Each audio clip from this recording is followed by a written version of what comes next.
Astro ഹീലിംഗിൻ്റെ പുതിയൊരു എപ്പിസോഡിലേക്ക് എല്ലാവർക്കും സ്വാഗതം. ഒരിക്കൽ ചില വ്യക്തികൾ നിങ്ങളെക്കുറിച്ച് മറ്റുള്ളവരോട് പറഞ്ഞത് നിങ്ങളെ ഒന്നിനും കൊള്ളില്ല, നിങ്ങൾ ബലഹീനരാണ് എന്നൊക്കെയായിരുന്നു. കുറച്ച് സമയത്തേക്ക് അവരുടെ വാക്കുകൾ പല വ്യക്തികളും വിശ്വസിക്കുകയും ചെയ്തിരുന്നു. എന്നാൽ അത് വിശ്വസിച്ചത് അത് സത്യമായതുകൊണ്ടല്ല, മറിച്ച് കള്ളം കാട്ടുതീ പോലെ വേഗത്തിൽ പടർന്നു പിടിക്കുന്നത് കൊണ്ടാണ്. അവർ ഒരു കൂട്ടം വ്യക്തികളെ അവരോടൊപ്പം നുണകൾ പറഞ്ഞു കൂട്ടി. അവർക്ക് മനസ്സിൽ ചില പദ്ധതികൾ ഉണ്ടായിരുന്നു എന്ന് കാണാം. എന്നാൽ സമയം കഴിഞ്ഞപ്പോൾ അവരുടെ മുഖംമൂടികൾ പതിയെ പതിയെ അവരുടെ മുഖത്തു നിന്ന് തന്നെ അടർന്നു വീഴാൻ തുടങ്ങി. ഇന്ന് എല്ലാവർക്കും കാണാൻ സാധിക്കുന്നുണ്ട് ആരായിരുന്നു യഥാർത്ഥത്തിൽ സത്യമെന്ന്. ആരെയും അറിയിക്കാതെ നിങ്ങൾ ഒരുപാട് കഷ്ടപ്പാടിൽ കൂടി നടന്നു നീങ്ങിയിട്ടുണ്ട്. നിങ്ങളുടെ പേരിൽ ഒരിക്കൽ ചെളിവാരി എറിഞ്ഞ അതേ വ്യക്തികൾ തന്നെയാണ് ഇന്ന് നിങ്ങളെക്കുറിച്ച് ഓർക്കുന്നതും. അവർ ഒരിക്കൽ നിങ്ങളുടെ പുറകെ നിന്ന് അടക്കം പറഞ്ഞിരുന്നു. കൂടാതെ പലതരത്തിലുള്ള കള്ളക്കഥകൾ പറഞ്ഞുണ്ടാക്കി. എന്നിട്ട് മറ്റുള്ളവരെ പറഞ്ഞ് അത് വിശ്വസിപ്പിക്കുകയും ചെയ്തു. നിങ്ങളായിരുന്നു പ്രശ്നമെന്ന്, അവർ വിക്ടിമാണ്, നിങ്ങളാണ് ഈ ഒരു കഥയിലെ വില്ലനെന്ന്. എന്നാൽ അവർ മനസ്സിലാക്കാതെ പോയത് എന്താണെന്ന് വെച്ചിട്ടുണ്ടെങ്കിൽ, ദൈവം തൻ്റെ കരം കൊണ്ട് കെട്ടിപ്പടുത്തതിനെ ഒരാൾക്കും നശിപ്പിക്കാൻ കഴിയില്ല എന്നുള്ളതായിരുന്നു. കുറച്ച് സമയത്തേക്ക് അവർ വിജയിക്കുന്നതായിട്ട് അവർക്ക് തോന്നിയിട്ടുണ്ടാകാം, അല്ലെങ്കിൽ കണ്ടു നിൽക്കുന്നവർക്ക് തോന്നിയിട്ടുണ്ടാകാം, നിങ്ങൾക്കും തോന്നിയിട്ടുണ്ടാകാം. ആ ഒരു സമയത്ത് നിങ്ങൾ ഒറ്റപ്പെട്ടു പോയിട്ടുണ്ടാകാം. നിങ്ങളിൽ നിന്നും പല വ്യക്തികളും അവരുടെ മുഖം തിരിച്ച് നടന്നു നീങ്ങിയിട്ടുണ്ടാകാം.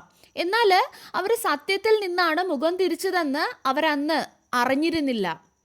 കാലം നിങ്ങളുടെ ജീവിതത്തിൽ ഒരു ട്വിസ്റ്റ് തയ്യാറാക്കുകയായിരുന്നു എന്ന് കാണുന്നു. നുണകൾ മറഞ്ഞു തുടങ്ങുമ്പോൾ നിങ്ങളുടെ സത്യം പുറത്തു വരാൻ തുടങ്ങും. അത് തന്നെയാണ് ഇവിടെ സംഭവിച്ചതും. നിങ്ങൾ ഏതു തരം സ്വഭാവമുള്ള വ്യക്തികളാണ് എന്ന് ചില വ്യക്തികൾ അറിയേണ്ടതുണ്ടായിരുന്നു, ചില വ്യക്തികൾ കാണേണ്ടതുണ്ടായിരുന്നു. അവർ ഇവരുടെ കൂടെ നിന്ന് ആ ഗോസിപ്പ് വിശ്വസിച്ച വ്യക്തികളാണ്. അവർക്ക് നിങ്ങളെക്കുറിച്ച് അറിയാൻ ക്യൂരിയോസിറ്റി ഉണ്ടായിരുന്നു. എന്നാൽ അതവർ കണ്ടു കഴിഞ്ഞപ്പോൾ, അല്ലെങ്കിൽ അവർ മനസ്സിലാക്കിയപ്പോൾ അവർക്ക് തെറ്റുപറ്റി പോയല്ലോ എന്നുള്ളൊരു കുറ്റബോധം അവരിലുണ്ട്. അതായത് അവർ കേട്ട റൂമേഴ്സ്, അവർ കേട്ട നുണക്കഥകൾ ഒന്നും തന്നെ യഥാർത്ഥ നിങ്ങളുമായിട്ട് യാതൊരു സാമ്യവുമില്ല എന്ന് അവർ മനസ്സിലാക്കി. അതുപോലെ അവർ നിങ്ങളുടെ സ്ട്രെങ്ത് കണ്ടു, നിങ്ങളുടെ കരുണ കണ്ടു. തകർന്നു പോകുന്നതിന് പകരം അവിടെ നിന്നും എഴുന്നേറ്റ് ഉയരുന്ന നിങ്ങളെ കണ്ടു. അവിടെ നിന്നും മറ്റുള്ളവർക്ക് മനസ്സിലായി നിങ്ങൾ അവർ പറഞ്ഞതുപോലെ ബലഹീനരല്ല എന്നുള്ളത്. നിങ്ങൾ കടന്നുപോയത് അവർക്ക് പോലും സഹിക്കാൻ കഴിയാത്ത ഒരു അനുഭവത്തിൽ കൂടെ ആയിരുന്നുവെന്ന്. അതുപോലെ നിങ്ങളെക്കുറിച്ചുള്ള സത്യം വളരെ പവർഫുൾ ആയതാണ്. അതുപോലെ ഒരുപാട് വേദനകൾ നിറഞ്ഞതുമായിരുന്നു. പല ആൾക്കാർക്കും നിങ്ങൾ കടന്നുപോയ അവസ്ഥകൾ ഒറ്റയടിക്ക് ഉൾക്കൊള്ളാൻ പോലും സാധിക്കുമായിരുന്നില്ല. സത്യം അറിഞ്ഞു കഴിഞ്ഞപ്പോൾ പല വ്യക്തികൾക്കും നിങ്ങളോട് മോശമായി പെരുമാറിയ വ്യക്തികളോട് ദേഷ്യമുണ്ടായതായിട്ട് കാണുന്നു. അതായത് എങ്ങനെയാണ് നിങ്ങളെപ്പോലുള്ളൊരു വ്യക്തിയെ തകർക്കാൻ ആ വ്യക്തിക്ക് തോന്നിയത് എന്ന് അവർക്ക് സ്വയം തോന്നി. അവർക്ക് അവരോട് തന്നെ സ്വയം ഇങ്ങനെയുള്ള ചോദ്യങ്ങൾ ചോദിച്ചതായി കാണുന്നു. മറ്റുള്ളവർക്ക് നല്ലത് മാത്രം വരണമെന്ന് ചിന്തിക്കുന്ന നിങ്ങളെപ്പോലുള്ള ഒരു വ്യക്തിയെ എങ്ങനെയാണ് അവർക്ക് ടാർഗറ്റ് ചെയ്യാൻ കഴിഞ്ഞത്? ഇങ്ങനെയുള്ള ചോദ്യങ്ങളൊക്കെ ഈ ഒരു വ്യക്തി, അവരുടെ കൂടെ നിന്ന് ഗോസിപ്പ് വിശ്വസ്ത വ്യക്തികൾ ചിന്തിക്കുന്നതായിട്ട് കാണാം, അല്ലെങ്കിൽ ചിന്തിച്ചതായിട്ട് കാണാം. എന്നാൽ ഇതിനെല്ലാം കാരണമായിട്ടുള്ള, ഇതിനെല്ലാം ചുക്കാൻ പിടിച്ച ആ നേതാവിൻ്റെ മുഖംമൂടി താഴെ വീഴുകയാണ്. അവർ എക്സ്പോസ്ഡ് ആവുകയാണ്. അവരുടെ മുഖംമൂടിയിൽ വിള്ളലുകൾ വീണ് സത്യം ആ ഒരു വിള്ളലിൽ കൂടി പുറത്തു വരികയാണ് ചെയ്യുന്നത്. മറ്റുള്ളവർക്ക് ഇന്ന് അവരുടെ യഥാർത്ഥ മുഖം വ്യക്തമായി കാണാൻ സാധിക്കുന്നുണ്ട്. അതുപോലെ നിങ്ങളെ ഒരിക്കൽ ഒന്നിനും കൊള്ളാത്തവൻ എന്ന് പറഞ്ഞ അതേ വ്യക്തികളാണ് യഥാർത്ഥത്തിൽ ഒന്നും ചെയ്യാതെ ഇരിക്കുന്നത് എന്ന് മറ്റുള്ളവർ മനസ്സിലാക്കി.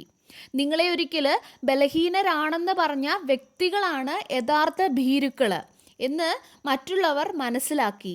നിങ്ങളെ ഒരിക്കൽ വിഷമെന്ന് പറഞ്ഞവരാണ് ശരിക്കും അവരുടെ ചുറ്റും നൽകുന്ന വ്യക്തികളുടെ ഉള്ളിൽ വിഷം കുത്തിവെക്കുന്നത്.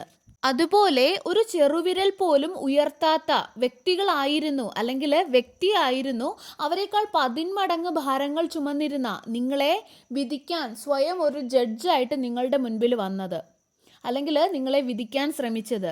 അതുപോലെ അവർ ഒരു ചെറിയ കാര്യം ചെയ്തപ്പോൾ പോലും അവരെന്തോ കഠിനമായി അധ്വാനിച്ചു, പരിശ്രമിച്ചു എന്ന് മറ്റുള്ളവരെ ബോധിപ്പിക്കാൻ ശ്രമിച്ച ആ ഒരു സമയത്ത് നിങ്ങളെ തന്നെ ഹീല് ചെയ്യുകയും കൂടുതൽ പഠിപ്പിക്കുകയും വളർത്തുകയും ഒരുക്കുകയും നിങ്ങളെ തന്നെ മെച്ചപ്പെടുത്തുകയും കഠിനാധ്വാനം ചെയ്യുകയുമായിരുന്നു.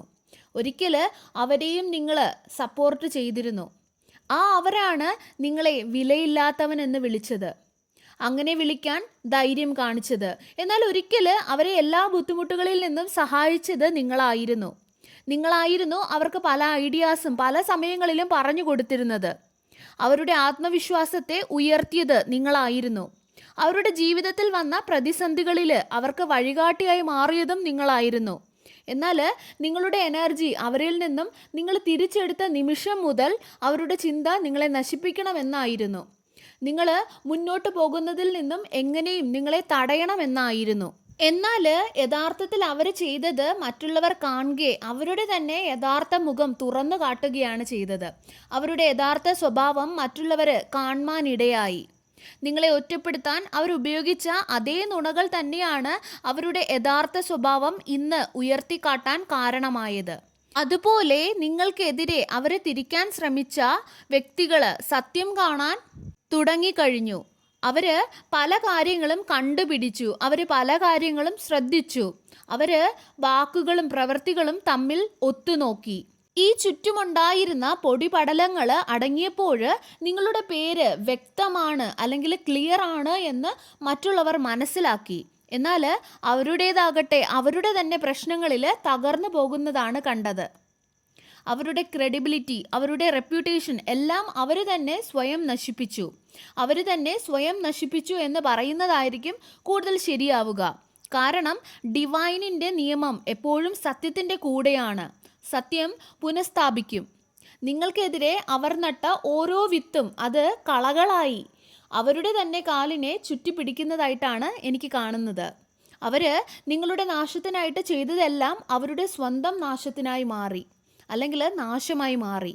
ഒരിക്കൽ അവരുടെ ഗോസിപ്പുകൾ വിശ്വസിച്ചിരുന്ന വ്യക്തികൾ നിശബ്ദമായിട്ട് നിങ്ങളോട് ക്ഷമ ചോദിക്കുന്നതായി കാണാം. ചിലപ്പോൾ നിങ്ങളുടെ മുൻപിൽ വന്ന് അവർ ക്ഷമ പറഞ്ഞിട്ടുണ്ടാവില്ല, എന്നാൽ അവരുടെ തന്നെ മനസാക്ഷിയോട് ക്ഷമ ചോദിക്കുന്നതായി കാണാം. തെറ്റുപറ്റിപ്പോയി എന്ന് അവർക്ക് ചിന്തയുണ്ട്. അവർ നിഷ്കളങ്കനായി നിങ്ങളെ തെറ്റിദ്ധരിച്ചു, തെറ്റായി വിലയിരുത്തി എന്ന് അവർ തിരിച്ചറിഞ്ഞു. അതുപോലെ തെറ്റിൻ്റെ കൂടെ ആയിരുന്നു അവർ നിന്നത് എന്ന് അവർ മനസ്സിലാക്കി. സത്യം മാത്രമേ അവസാനം വിജയിക്കൂ, എത്ര വൈകിയാലും സത്യം പുറത്തു വരിക തന്നെ ചെയ്യുമെന്ന് അവർ മനസ്സിലാക്കി. സമയം കടന്നു പോയപ്പോൾ കാര്യങ്ങൾ നിങ്ങൾക്ക് അനുകൂലമായി വരുന്നതായി കാണാം. ഇവിടെ ഒരു ചെറുവിരൽ പോലും നിങ്ങൾ അനക്കേണ്ടതില്ല. ആരുടെയും സ്വഭാവം ആരുടെയും മുൻപിൽ നിങ്ങൾ തുറന്നു കാട്ടേണ്ടി വന്നിട്ടില്ല, അല്ലെങ്കിൽ വരില്ല. ആരോടും പ്രതികാരം ചെയ്യേണ്ടതില്ല. നിങ്ങൾ ഡിവൈനിൻ്റെ ജസ്റ്റിസിൽ വിശ്വസിച്ച് അത് ഡിവൈൻ്റെ കയ്യിൽ കൊടുത്തു, അല്ലെങ്കിൽ കൊടുക്കുക. എല്ലാം ഡിവൈൻ ടൈമിങ്ങിൽ വെളിപ്പെടുന്നതായി കാണാം. ഇന്ന് നിങ്ങൾ സമാധാനത്തിൻ്റെ പാതയിലാണ് നടക്കുന്നത്. ആർക്കും അത് തടസ്സപ്പെടുത്താൻ കഴിയില്ല. നിങ്ങളുടെ വില നിങ്ങൾ വീണ്ടെടുത്തു, നിങ്ങളുടെ ശക്തി നിങ്ങൾ തിരിച്ചറിഞ്ഞു. നിങ്ങളുടെ ജീവിതത്തിൽ ഡിവൈൻ നിങ്ങൾക്ക് നൽകുന്ന ഒന്നും തന്നെ ആർക്കും നിങ്ങളുടെ കയ്യിൽ നിന്നും എടുക്കാൻ സാധിക്കില്ല. ആ ഒരു ശക്തി തന്നെയാണ് നിങ്ങളുടെ വിജയവും. അതുപോലെ അവരെ തെറ്റാണ് എന്ന് സ്ഥാപിക്കാൻ നിങ്ങൾ മിനക്കെടേണ്ടതില്ല. പക്ഷേ നിങ്ങൾ ശരിയാണ് എന്ന് നിങ്ങൾ തന്നെ മനസ്സിലാക്കുക. അതുപോലെ അവർ ഒരിക്കൽ കുഴിച്ചു മൂടാൻ ശ്രമിച്ച അതേ എനർജി ഇന്ന് നിങ്ങളെ ഉയർത്താൻ കാരണമായി. ഒരിക്കൽ നിങ്ങളെ പരിഹസിച്ച വ്യക്തികൾ ഇന്ന് നിങ്ങളെ നിശബ്ദമായിട്ട് നോക്കി നിൽക്കുന്നതായി കാണാം. ഡിവൈൻ തിരഞ്ഞെടുത്ത് നിങ്ങളെ നിസ്സാരമായി കണ്ടത് തെറ്റായി പോയി എന്ന് അവർ ചിന്തിച്ചു കൊണ്ടേ ഇരിക്കുകയാണ്. നിങ്ങൾക്കിപ്പോൾ നിങ്ങളുടെ ജീവിതത്തിൽ ഒരു സമാധാനം അനുഭവപ്പെടുന്നുണ്ടെങ്കിൽ നിങ്ങൾ മനസ്സിലാക്കുക, നിങ്ങൾ ഡിവൈൻ അലൈൻമെൻറ്റിലാണ് എന്നുള്ളത്. നിങ്ങൾക്ക് ഇതാരുടെയും അംഗീകാരം ആവശ്യമില്ല. ഹയർ പവറിൽ നിന്നും നിങ്ങൾക്ക് ഇതിനകം ഒരു ഉറപ്പ് ലഭിച്ചിട്ടുണ്ടാകണം. നിങ്ങൾ നിങ്ങളുടെ സത്യത്തിലാണ് നിലനിൽക്കുന്നത്. ആ ഒരു സത്യത്തിൽ തന്നെ അടിയുറച്ചു നിൽക്കുക. ഡിവൈൻ ജസ്റ്റിസ് അതിൻ്റെ വഴിയിലാണ്, അത് നിങ്ങളിലേക്ക് വന്നുകൊണ്ടേയിരിക്കുകയാണ്. അതുപോലെ നിങ്ങളെക്കുറിച്ച് നുണകൾ പറഞ്ഞ വ്യക്തികൾ ഇന്ന് അവരെ ഒരിക്കലും വിശ്വസിക്കാത്ത വ്യക്തികളോട് അവരെക്കുറിച്ച് തന്നെ പറഞ്ഞ് ന്യായീകരിക്കാൻ ശ്രമിക്കുന്നതായിട്ട് കാണാം. നിങ്ങളെ ഒരിക്കൽ അവരുടെ കൂടെ നിന്ന് പരിഹസിച്ച വ്യക്തികൾ ഇന്ന് നിങ്ങളെ ബുദ്ധിമാന്മാരാണെന്ന് പറയുന്നത് കാണാം. അതുപോലെ നിങ്ങളുടെ ജീവിതം ഒരു റിവഞ്ചിന് വേണ്ടിയിട്ടുള്ളതല്ല, അത് തിരിച്ചു പിടിക്കലാണ്. നിങ്ങളുടെ ജീവിതം ഒരു തിരിച്ചു പിടിക്കലാണ്. നിങ്ങൾ കൂടുതൽ ഉയർന്നുകൊണ്ടേ ഇരിക്കുകയാണ് എന്ന് കാണാം. അതുപോലെ നിങ്ങളുടെ നിശബ്ദത ഒരിക്കലും നിങ്ങളുടെ ബലഹീനതയല്ല. അത് എപ്പോഴും ഓർക്കുക. അത് മറഞ്ഞിരിക്കുന്ന നിങ്ങളുടെ ആത്മീയ ശക്തിയാണ്. സർവേശ്വരൻ്റെ എല്ലാവിധ അനുഗ്രഹങ്ങളും നിങ്ങൾക്ക് എല്ലാവർക്കും ഉണ്ടാകട്ടെ. വീണ്ടും ഒരു വീഡിയോയുമായി നമുക്ക് വീണ്ടും കാണാം. നന്ദി.